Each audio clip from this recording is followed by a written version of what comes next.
Les employés ont droit à des vacances chaque année.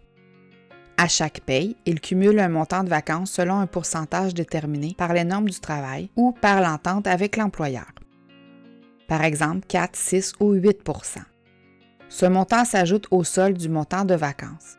Lorsque l'employé prend ses vacances, l'employeur lui paie des vacances selon le montant cumulé. Dans SIGA Financez-vous, les vacances peuvent être versées de deux façons, avec une indemnité de vacances cumulée ou avec une indemnité de vacances pour fin d'emploi. Au Québec, la période de référence pour les vacances va du 1er mai au 30 avril. Pendant cette période, l'employé accumule son montant de vacances qui sera payé quand il prendra ses vacances dans la période suivante. Par exemple, un employé embauché en novembre cumulera des vacances jusqu'au 30 avril. S'il gagne un salaire de 20 000 $ à un taux d'indemnité de vacances de 4 %, un montant de 800 $ en vacances lui est dû à partir du 1er mai suivant. Ce solde sera payé par l'employeur au moment où l'employé sera en vacances. Pour les vacances de fin d'emploi, les vacances seront versées en totalité à l'employé au moment de son départ.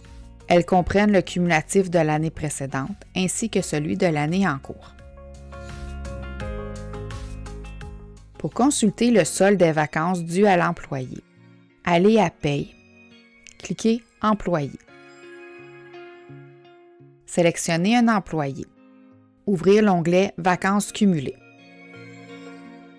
Le tableau affiche les cumulatifs de vacances. La ligne Rémunération brute versée indique le salaire brut gagné par l'employé au cours de la période. Le solde début indique le solde d'indemnité des vacances dû pendant la période en cours. C'est le solde de fin de la période précédente qui est reporté. La ligne Vacances calculées indique les soldes qui se cumulent en prévision des vacances à prendre durant la prochaine période. La ligne Vacances payées indique le montant des vacances payées à l'employé pendant la période. Le montant ne devrait pas dépasser le solde du début. Le solde de fin indique le solde total en vacances dues à l'employé s'il devait quitter l'entreprise. Au moment de payer les vacances, débutez la préparation des payes comme à l'habitude. À l'étape de vérification, cliquez « Payer vacances annuelles ». Deux options sont disponibles. Payer vacances annuelles totales reportera le solde de début dû à l'employé. L'option Payer les vacances partielles permet à l'employeur de verser une partie du montant de vacances à l'employé. Dans l'assistant, inscrire le nombre d'heures à payer ainsi que le montant désiré à verser. Cliquez sur Payer.